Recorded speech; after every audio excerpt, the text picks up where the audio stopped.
Hi hello Doraemons, welcome back to the channel. எல்லோரும் எப்படி இருக்கீங்க? ஸோ இன்றைக்கி நம்ம ஆரமோட ஒரு நியூ எஃப்எஃப் தான் பார்க்க போகிறோம்.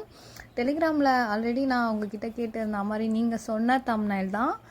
ஓகே, அதே தம்ப்நெயில் வச்சு நம்ம புதுசாக ஒரு எஃப்எஃப் ஸ்டார்ட் பண்ணிடலாம். இந்த எஃப்எஃபோட நேம் பார்த்திங்கன்னா காட் ஆஃப் மாஃபியா. இந்த நேம் வைக்கிறதுக்கான ஒரு ரீசன் என்னென்னா, ஆரம் வந்துட்டு ஒரு பியோர் சோல். அவர் ஒரு லீடராக வந்து பிடிஎஸை எப்படி கொண்டு போகிறாருன்றது எல்லாருக்குமே தெரியும். அவரை ஒரு கெத்தாக காட்டணும் அப்படின்றதுக்காக தான் இந்த நேம் வச்சேன். So god of mafia, underworld man, அதுலேயே உங்களுக்கு தெரிஞ்சிருக்கும். இன்ட்ரடக்ஷன் எதுவும் சொல்ல தேவையில்லை. ஸோ இதுக்கப்புறம் நம்ம வந்துட்டு ரெகுலராக வந்து ஸ்டோரியில் பார்த்துக்கலாம். ஸ்டார்டிங்லேயே ஒரு பெரிய பங்களா மாதிரி இருக்குது. ஸோ அது ஃபுல்லாக காட்ஸ் இருக்காங்க. அப்போது ஒரு பர்சன் 2 கையிலையும் கன் எடுத்துக்கிட்டு ஒரு பிளாக் கலர் கோட் சூட் போட்டு மாஸாக அந்த என்ட்ரன்ஸ் முன்னாடி நிற்கிறாரு. அவர் நம்ம ஆரம் தான். ஆரம்க்கு ஒரு தம்பி இருக்கான், அவர் தான் வந்து ஜேயோப். ஸோ ஓகே, அவர் வந்துட்டு அந்த என்ட்ரன்ஸில் நின்றுட்டு, டே தம்பி எங்கடா இருக்கா? அண்ணா நான் பேக் சைடில் இருக்க என்ட்ரன்ஸில் இருக்கண்ணா. சரிடா, நானும் கரெக்டாக போகிறேன், நீங்கள் கரெக்டாக உள்ளாந்துரு அப்படின்னு சொல்லிட்டு 2 பேருமே 2 கையில் 2 கன்னை வச்சுட்டு உள்ளே போகிறாங்க. உள்ளே கிட்டத்தட்ட ஒரு 50 பேருக்கு மேலே. பார்க்குற எல்லாம் யோசிக்கிறதுக்குள்ள அவ்வளோ வேகமாக ஆரம் எல்லாரையுமே ஷூட் பண்ணிகிட்ருக்காரு. அந்த பக்கம் ஜியோப் ஒரு பக்கம் ஷூட் பண்ணிகிட்ருக்காரு. கொஞ்சம் ஒரு 10 மினிட்ஸில் பார்த்திங்கன்னா அங்கே யாருமே இல்லை, ஒரே ஒரு பர்சன் தான் இருக்கான். அவன் தான் அந்த கேங்கோட லீடர். அவன்கிட்ட போயிட்டு, ஆரம் டேய், நீ எங்கே ஒளிஞ்சிருந்தாலும் என்கிட்ட தப்பிக்க முடியாதுடா. என்ன நினச்சிட்டா? ஆரம், நான் சும்மா நினச்சிட்டியா? நான் யார் தெரியுமா? அது ஏன் வாயிலே சொல்லக்கூடாது. நீ இப்போ மேலே போவல்ல, அப்போது நிறைய பேர் சொல்லுவாங்க சரியா அப்படின்னு சொல்லிட்டு கன்னை பாயிண்ட் அவுட் பண்ணுறாரு ஹெட்டுக்கு நேராக. அப்போ அந்த பர்சன், டே ஆரம், என்னை விட்டுரு, நான் எல்லாத்தையும் விட்டு போயிடுறேன்டா, எல்லா பிஸ்னஸையும் உங்ககிட்ட கொடுத்துட்றேன். ஐயோ, என்ன பிச்சை போறியா? இதை கேட்கும் போது பண்ணியிருக்கணும். இப்போ நாங்கள் உன்னை போடும் போது பண்ணக்கூடாது. ஆல்ரெடி டிசைட் பண்ணிட்டோம். ஒரு புலியை வேட்டையாடி பாதிலே விட்டா அது என்ன தெரியுமா பண்ணோம்? சொல்கிறா, என்ன பண்ணோம் தெரியாது, திரும்ப வந்து பழி வாங்கும் அப்படின்னு பேசிட்டு ஆரம் சட்டுன்னு திரும்பும் போது அவன் கையில் வச்சிருந்த பிஸ்டலில் ஆரம ஷோல்டர்லேயே சுட்டுறான். அப்போ ஆரம், டேய் பேசி நிரும்ப சுடுற, அறிவிலா அப்படின்னு சொல்லிட்டு செம்ம ஒரு கோவத்தோட அவனை ஷூட் பண்ணிகிட்டே இருக்காரு. கிட்டத்தட்ட ஒரு 20 புல்லட்ஸ் வந்து அவன் உடம்புல இறங்கிடுது. ஸ்டில் அவனை சுட்டுட்டே இருக்காரு. தென் ஜேயோப் வந்துட்டு, அண்ணா அவன் சித்துறானா அப்படின்னு சொல்லிட்டு ஆரம் ஷோல்டர் மேலே கை போட்டு ஆரமை கூட்டிகிட்டு போகிறாரு. ஸோ உடனே அங்கேருந்து ஆரமும் ஜேயோப்பும் கிளம்பி ஒரு சேஃபான பிளேஸ்க்கு போயிட்டு அங்கே ஆரம்க்கு சர்ஜரி பண்ணலான்னு போனால் அங்கே 50 மெம்பர்ஸ் மேலே அவர் ஷூட் பண்ணி கொலை பண்ண விஷயம் அந்த ஊர்லேயே பெரிய ஒரு இதுவாகிடுச்சு. அது எந்த ஊரும் இல்லை, நம்ம சவுத் கொரியான்னு வச்சுக்கலாம். அந்த ஊரே அப்படியே ஒரு மாதிரி கலவரமாக இருக்குது. ஸோ 50 பேருக்கு மேலே ஷூட் பண்ணியிருக்காங்க. உடனடியாக இது யாருன்னு கண்டுபிடிச்சாகணும், அந்த ஆள் யாருன்னு அப்படின்னு சொல்லிட்டு எல்லா இடத்துலையுமே சர்ச் பண்ணுறாங்க. அப்போது ஜேயோப் வந்து சொல்கிறார் ஆரம்பிக்கிட்ட, அண்ணா ஊர் ஃபுல்லாக நம்மளை தேட்டு இருக்கானுங்க, எந்த ஹாஸ்பிட்டலையும் போக முடியாது. நம்ம என்ன தான் பெரிய ஆளாக இருந்தாலும் இப்போ நம்ம ஹாஸ்பிட்டலுக்கு போனால் கண்டிப்பாக மாட்டிப்போம். ஸோ வேறு ஏதாச்சும் கண்ட்ரிக்கு போய் தான் ட்ரீட்மெண்ட் பண்ணோம். என்னால் கை அசைக்க முடியல, மற்றபடி நான் ஓகே தான்டா, எனக்கு எந்த பிரச்சனையும் இல்லை. அண்ணா அறிவுக்கட்டத்தனமாக பேசாத, உள்ளேருந்து இன்னும் புல்லட்ஸே எடுக்கல, அப்புறம் எப்படி நீ அப்புறம் அந்த கையை எடுக்கிற அளவுக்கு, டேய் நடா போச்சு அப்படின்னு சொல்லிட்டு ஆரமோட அப்பா வராரு. ஆ அப்பா அண்ணா பாருப்பா சொன்னால் கேட்க மாட்றான்ப்பா, அவன் புல்லட்ஸோட இருக்குன்றான்ப்பா. டேய் ஆரம், நான் சொல்கிறான்ல, வேறு ஏதாச்சும் நல்ல ஹாஸ்பிட்டலுக்காக போ.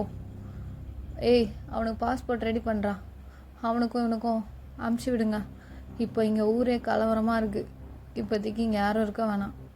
அவன் சொல்கிறது கரெக்டு தான், கிளம்புங்க அப்படின்னு சொல்லிட்டு ஆரம் அப்பா சொல்கிறாரு. அப்போ ஆரம் வந்துட்டு சைலண்ட்டாக தலையை நாட் பண்ணிட்டு போகிறாரு. அப்படியே இந்த பக்கம் நீங்களும் சவுத் கொரியா தான். உங்களோட ஃபேமிலியில் உங்கள் அப்பா அம்மா உங்களுக்கு ஒரு தங்கச்சி இருக்கா. ஸோ அப்படியே வந்துட்டு நீங்களும் வந்துட்டு மெடிசன் படிச்சிட்ருக்கீங்க. மெடிசன் படிக்கிறதுக்காக அப்ராட் போகிறீங்க சவுத் கொரியாவிலேருந்து. அப்போது ஏர்போர்ட் போயிட்டு நீங்களும் வந்துட்டு செக்இன் பண்ணிவிட்டு உள்ளே போகிறீங்க. அப்போது அந்த சைட்லேருந்து ஆரம் அப்புறம் ஜெயோ 2 பேருமே வராங்க. பட் நீங்கள் பார்க்கல, அவங்களும் உங்களை பார்க்கல. அப்படியே நீங்களும் போயிட்டு ஃப்ளைட் ஏறிடுறீங்க. அவருமே ஃப்ளைட் ஏறிடுறாரு. 2 பேருமே போகிறது ஒரே ஃப்ளைட்டு தான். யுஎஸ்ஏக்கு போகிறீங்க. அப்படியே போகிறதுக்கு ஒரு கிட்டத்தட்ட 12 hours மேலே ஆகும் சவுத் கொரியாவிலேருந்து யுஎஸ்ஏ போகிறதுக்கு. அந்த 12 hours நீங்கள் போகும்போதே ஃபஸ்ட் டைம் உங்களுக்கு ஃப்ளைட்டுன்றதுனால செம்ம ஒரு பயத்துலேயே போகிறீங்க. ஹரம் வந்துட்டு விஐபி கிளாஸில் இருக்கார், அண்ட் நீங்கள் வந்து எக்கனாமியில் போகிறீங்க. அப்படியே போயிட்டுருக்கும் போது கொஞ்ச நேரத்தில் உங்கள் பக்கத்தில் ஒரு பேபி அந்த இடத்துல சுச்சு போயிடுறா. அதை க்ளீன் பண்ணுறதுக்காக அங்கே இருக்க ஹேர் ஹோஸ்டஸ் வராங்க. ஹலோ மேடம், நீங்கள் கொஞ்சம் ஒரு 1/2 hour வேறு சீட்டில் மாறி உட்கார முடியுமா? பிகாஸ் நாங்கள் க்ளீன் பண்ணோம். யா ஷோர், வேறு நான் எங்கே உட்காருது அப்படின்னு கேட்கும் போது அவங்க சுற்றி முற்றி எக்கனாமிக்கில் சீட் இருக்கான்னு பார்க்குறாங்க. எதுவுமே இல்லை. பட் விஐபிக்கில் வந்து பார்க்குறாங்க. அப்போது ஆரம் பக்கத்தில் ஒரு சீட் எம்டி சீட் இருக்குது. இவங்க 2 பேரும் எப்படின்னா 2 சீட் வாங்கியிருக்காங்க பக்கத்தில் யாரும் உட்காரக்கூடாதுன்றதுக்காக. அப்போது அவங்க கூட்டிகிட்டு வந்து அந்த பொண்ணை உங்களை ஆரம் பக்கத்தில் உட்கார வச்சுட்டு ஒரு 1 hour மட்டும் வெயிட் பண்ணுங்கள் மேம், நாங்கள் க்ளீன் பண்ணிடுறோம் அப்படின்னு சொல்லிட்டு போகிறாங்க. நீங்கள் அப்போ தான் போய் உட்காடுறீங்க. அந்த பக்கத்தில் ஆரம் பிளாக் கலர் கோட் ஷூட் போட்டு உட்காந்துட்ருக்காரு. நீங்கள் ஃபஸ்ட் டைம் அவரை பார்த்தோன்னே ஒரு லைட்டாக ஸ்மைல் பண்ணிவிட்டு உட்காந்துறீங்க. தென் உங்கள் பக்கத்தில் அவர் இருக்கிறதுனால ஜேயோப் வந்துட்டு எக்ஸ்கியூஸ் மீ, அது அங்கே உட்கார வைக்காதீங்கன்னு சொல்ல வராரு. பட் ஆரம் வந்துட்டு விடு பரவாயில்ல அப்படின்னு சொல்லிட்டு அமைதியாக விட்டுறாரு. நீங்கள் ஆரம் பக்கத்தில் சைலண்ட்டாக உட்காரிங்க. 1 minute ஃப்ளைட் அப்படியே ஷேக் ஆகுது. அப்போது நீங்கள் ஆரமோட ஹேண்டை செம்மையாக ஹோல்ட் பண்ணுறீங்க. உங்கள் பக்கத்தில் இருக்கார்ல, அப்படியே அவரோட ஹேண்டை செம்ம டைட்டாக பிடிச்சிட்டு கடவுளே கடவுளே கடவுளே ஒன்றாகக்கூடாது அப்படின்னு சொல்லிட்டு லைட்டாக கண்ணை திறக்கிறீங்க. பார்த்தீங்கன்னா உங்கள் நகத்தில் ஆரமோட ஹேண்டை குத்திட்ருப்பீங்க. அப்போது நீங்கள் குத்திட்டு ஐயோ சாரி சார், தெரியாமல் பண்ணிட்டேன், நான் ஃபஸ்ட் டைம் ஃப்ளைட்டில் போகிறேன், ரொம்ப பயமாக இருக்குது, சாரி சார் அப்படின்றீங்க. அப்போ ஆரம் வந்துட்டு இட்ஸ் ஓகே அப்படின்னு சொல்லிடுறாரு. தென் கொஞ்ச நேரத்துலேயே ஹேர் ஹோஸ்டஸ் வந்து உங்களை அகெயின் வந்துட்டு உங்களோட பிளேஸ்க்கே கூப்பிட்டு போய் உட்கார வச்சுறாங்க. பட் நீங்கள் ஆரம் கையில் அப்படியே ஒரு ஸ்க்ராட்ச் பண்ணியிருப்பீங்கல்ல, அதுக்காக ஆரம்க்கு ஒரு பேண்டேஜ் கொடுத்துருப்பீங்க. ஆரம் அந்த பேண்டேஜை ஒட்டிட்டு அப்படியே அந்த பேண்டேஜே பார்த்துட்ருக்காரு. பட் அவருக்கு லெஃப்ட் சைடில் அவ்வளோ பெரிய அடிப்பட்டது கூட அவருக்கு வலிக்கல. அதை அப்படியே மறந்துட்டார். அப்படியே உங்களை பற்றியே யோசிச்சுக்கிட்டே உட்காந்துட்ருக்காரு. இந்த சைடு நீங்கள் அது எல்லாத்தையுமே மறந்துடுறீங்க. அப்படியே ஆஃப்டர் ஃபியூ இயர்ஸ்ன்னு சொல்லிட்டேன், சாரி. கொஞ்ச நேரத்துலேயே நீங்கள் யுஎஸ்ஏல ரீச் ஆயிடுறீங்க. தென் வெளியே வந்து பார்த்தா அந்த சைடு ஆரமோ ஜேயோப்போ நின்றுட்டுருக்காங்க டாக்ஸிக்காக. நீங்களும் உங்களோட லக்கேஜ் எல்லாம் வச்சுட்டு அங்கே ஓடுறீங்க. ஓடி போய் அவருக்கு முன்னாடி கை கட்டி நின்றுட்டு I'm so sorry sir, again நான் சாரி சொல்லிக்கிறேன், நான் அப்படி பண்ணதுக்காக மன்னிச்சிருங்க அப்படின்றீங்க. அப்படியே அவர் அப்படியே உங்கள் ஐஸை பார்த்துக்கிட்டே ஒரு மாதிரி ஸ்மைல் பண்ணிகிட்டே கிளம்பிடுறாரு. நீங்கள் ஐயோ ஏன்டி இப்படி பண்ண, அவர் கையை பிடிச்சி அப்படி கீறி வச்சுட்டா, என்னமோ உனக்கு தெரிஞ்ச ஆள் மாதிரி, என்ன பார்க்க பெரிய பிஸ்னஸ் மேன் மாதிரி இருக்காரு, அப்படி போய் பண்ணிட்டியேடி, ச்சே உனக்கு அறிவே இல்லை ஓயன் அப்படின்னு சொல்லிட்டு நீங்களே திட்டிக்கிட்டே கிளம்புறீங்க. தென் உங்களுக்கு ஹாஸ்டல் தான், ஹாஸ்டலில் ரூமெல்லாம் செட்டில் பண்ணிவிட்டு அப்படியே ஹாஸ்பிட்டல் போகிறீங்க. நீங்கள் படிக்கிற காலேஜோட ஹாஸ்பிட்டலுக்கு. அங்கே போனால் அங்கேருந்து வெளியே கரெக்டாக ஆரமும் ஜேஓப்பும் வராங்க. நீங்கள் அதை பார்த்த உடனே செம்ம ஷாக் ஆயிடுறீங்க. என்ன காலையில் பார்த்த அதே பர்சன் இங்கே இருக்காரு அப்படின்னு சொல்லிட்டு ஓடி போகிறீங்க. ஓடி போயிட்டு ஹலோ சார், எப்படி இருக்கீங்க? சாரி சார், காலையில் அப்படி பண்ணதுக்கு என்னை மன்னிச்சிடுங்க. எத்தனை வாட்டி தான் சாரி சொல்வீங்க? இதோட எத்தனை வாட்டி சாரி சொல்கிறீங்க தெரியுமா? I'm so sorry sir. மறுபடியுமா? ஐயோ என்ன சொல்கிறதுன்னே தெரியலையே. சரி, நான் உன்னை மன்னிக்கணும்னா எனக்கு ஒரு காஃபி வாங்கி கொடு அப்படின்னு சொல்லிட்டு ஆரம் கேட்கும் போது ஜியோப் செம்ம ஷாக் ஆயிடுறாரு. ஏன்னா ஆரம் எந்த பொண்ணுங்க கிட்டேயும் பேசினதே கிடையாது. பட் உங்களை பார்த்த உடனே காஃபி வாங்கி கொடுன்னு கேட்டோடனே ஜியோப் ஒரு ஷாக்கிங் ஃபேஸ்லேயே உங்களையும் ஜியோப்பையும் ஆரமையும் பார்க்குறாரு. அப்போ ஆரம் வந்துட்டு என்ன ஓகேவா, காஃபி வாங்கி தரியா அப்படின்னு கேட்கும் போது நீங்கள் ஷோர் சார், நான் கண்டிப்பாக வாங்கி தரேன். அப்போ ஆரம் வந்துட்டு ஆனால் இப்போ வேணாம், இன்னொரு நாள் வாங்கி தரலாம். ஓ மொபைல் நம்பர் கொடு அப்படின்னு கேட்குறாரு. அப்போது ஜெயோப்க்கு ஒரு புரியுது, ஓ ஓகே அண்ணாக்கு இந்த பொண்ணை பிடிச்சிருக்கு அப்படின்னு சொல்லிட்டு அவர் வந்துட்டு கொஞ்சம் தள்ளி போயிடுறாரு நீங்கள் பேசுகிறத கேட்டுட்டு. அப்போ நீங்கள் வந்துட்டு ஷோர் சார், என்னங்க என்னோடய மொபைல் நம்பர் அப்படின்னு உங்கள் மொபைல் நம்பர் கொடுத்துட்டு பை த வே நான் சவுத் கொரியாவில் தான் இருக்கேன், இங்கே மெடிசன் படிக்க போகிறேன், அதுக்காக தான் வந்திருக்கேன். ஓ ஸ்டூடெண்ட்டா நீ? ஆமாம் சார். நீங்கள்? நான் எனக்கு தெரியும், நீங்கள் ஒரு பிஸ்னஸ் மேன், உங்கள் ஹெல்த் இஷ்யூக்காக இங்கே வந்திருக்கீங்க கரெக்டா?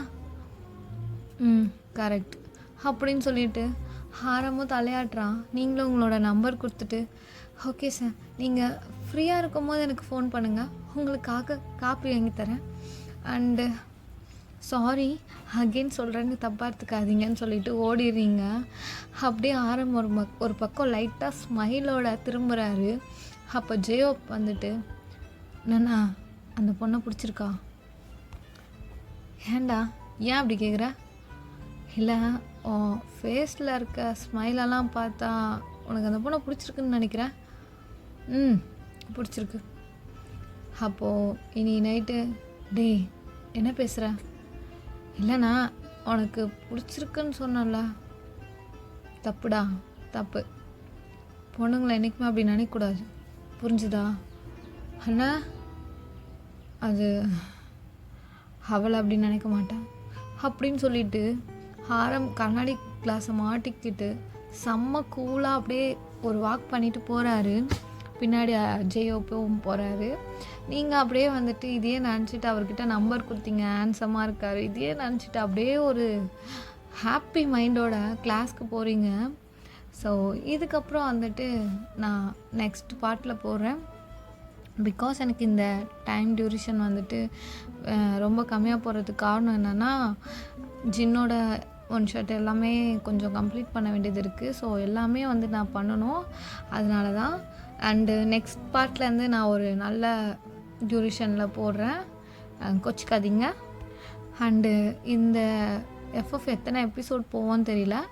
இது வந்து நான் ஒரு மூவியை இன்ஸ்பயர் பண்ணி தான் எடுத்திருக்கேன். நிறைய பேர் பார்த்துருப்பீங்களா தெரில, பார்த்துருப்ப மாட்டிங்களான்னு தெரில. அது வந்து ஒரு டர்க்கிஷ் மூவி, அதை இன்ஸ்பயர் பண்ணி தான் எடுத்திருக்கேன். உடனே வந்து சொல்லிடாதீங்க என்னை காப்பி அடித்தேன் அப்படி இப்படின்னு. அது வந்துட்டு நானே சொல்கிறேன், அந்த மூவியை இன்ஸ்பயர் பண்ணி நான் ஒரு ஓனா தாட்ஸில் நான் ஒரு ஸ்டோரி எடுத்திருக்கேன், அவ்வளோதான். சரி ஓகேடா, இதுக்கப்புறம் நம்ம அடுத்த எபிசோடில் பார்க்கலாம். Tata, bye bye, love you.